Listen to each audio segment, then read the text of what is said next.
Assalamualaikum warahmatullahi wabarakatuh. Halo semuanya, selamat datang kembali di channel YouTube Pejuang GR. Nah, pada video kali ini kita akan memberikan tanggapan terhadap kasus-kasus yang ada di ruang kelas bersama kami dari kelompok 1 yang beranggotakan Ayub Ashari, Ana Yuliana, Jud Putri, dan Arta Maisela. Kita mulai dari kasus 1. Bayangkan jika Anda adalah seorang guru matematika diberikan materi mengenai matematika sosial, yakni mencari nilai rata-rata. Untuk memudahkan peserta didik dalam memahami pembelajaran, Anda mencoba untuk membuat urutan atau langkah-langkah yang perlu diikuti oleh peserta didik agar dapat mencari nilai rata-rata pada sebuah soal. Anda meminta kepada peserta didik untuk mengerjakan soal yang Anda berikan. Hasilnya, peserta didik mampu mengerjakan dengan benar sesuai dengan langkah yang telah Anda siapkan. Beberapa saat kemudian, Anda meminta kepada peserta didik untuk mengulangi soal yang sama tanpa melihat urutan pengerjaan soal, dan peserta didik mampu mengerjakannya dengan benar. Pertanyaan pertama, menurut Anda, apa yang membuat peserta didik mampu mengerjakan soal dengan baik pada percobaan kedua tanpa melihat urutan atau langkah pengerjaan soal? Nah, menurut pandangan kami, kemampuan peserta didik dalam menyelesaikan soal dengan baik pada percobaan kedua disebabkan oleh penerapan teori behavioristik yang dilakukan oleh guru dalam pembelajaran, di mana pada pembelajaran sebelumnya, guru telah membuat langkah-langkah yang sangat jelas, keterangannya sangat terstruktur, memungkinkan siswa untuk memahami pembelajaran dengan baik dan menguasai metode penyelesaian soal yang diberikan. Selain itu, kemampuan ini mungkin juga timbul karena siswa telah terlatih secara konsisten dengan panduan guru, menghasilkan pemahaman yang baik tentang prosedur langkah demi langkah dalam menyelesaikan soal tersebut. Hal ini merupakan bagian dari teori belajar behavioristik, di mana guru membentuk kebiasaan peserta didik melalui latihan dan pengulangan dengan prosedur yang konsisten. Hal ini juga merupakan bagian dari mekanisme terbentuknya hasil belajar melalui prosedur stimulus respon. Pertanyaan kedua, sebagai seorang calon guru, dalam kegiatan belajar yang seperti apa metode sebelumnya dapat diterapkan?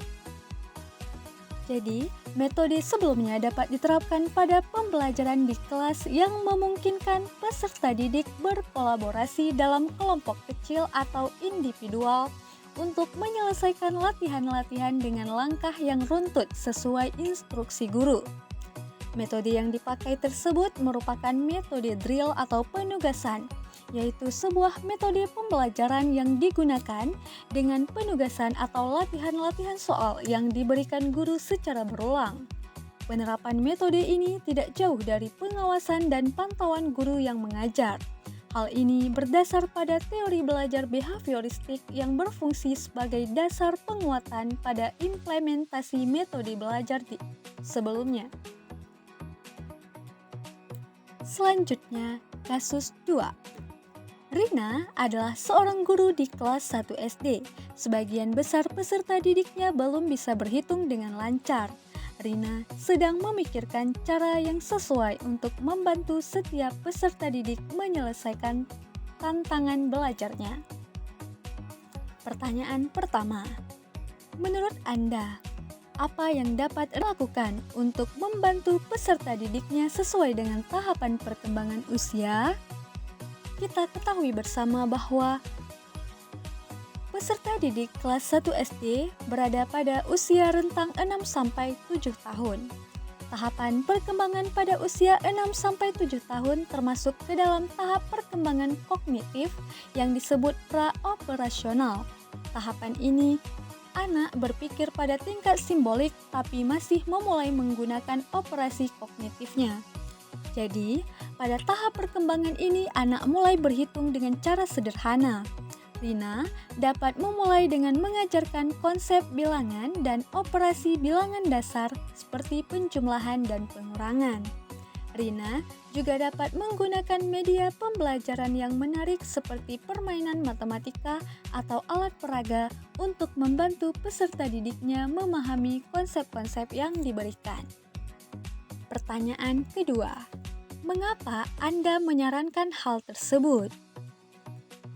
Nah, dalam mengajarkan matematika pada anak usia dini, penting untuk memperhatikan tahapan perkembangan kognitif anak. Menurut teori Piaget, anak usia dini berada pada tahap pra-operasional 2-7 tahun dan operasional konkret pada usia 7-11 tahun. Pada tahap pra-operasional, anak-anak belum mampu melakukan operasi mental yang kompleks. Oleh karena itu, Rina perlu memperhatikan kemampuan peserta didiknya dalam memahami konsep-konsep matematika agar tidak memberikan materi yang terlalu sulit bagi mereka. Selanjutnya kita akan membahas tentang kasus 3. Made adalah seorang guru yang mengajar di salah satu sekolah negeri wilayah Bali. Ia mengampu mata pelajaran bahasa Indonesia. Ia hendak mengajarkan materi teks deskripsi pada peserta didiknya. Pada buku cetak yang menjadi panduannya saat mengajar, terdapat beberapa contoh teks deskripsi menceritakan tentang bangunan-bangunan pencakar langit yang ada di ibu kota. Dengan memperhatikan latar belakang setiap peserta didiknya, Made pun mencoba untuk memberikan contoh berbeda. Ia memberikan contoh teks deskripsi tentang pantai dan makanan khas di Bali. Pertanyaan pertama, menurut Anda, apakah pertimbangan dan keputusan Made sudah sesuai? Mengapa demikian? Menurut pendapat dari kelompok kami, keputusan Made sudah tepat.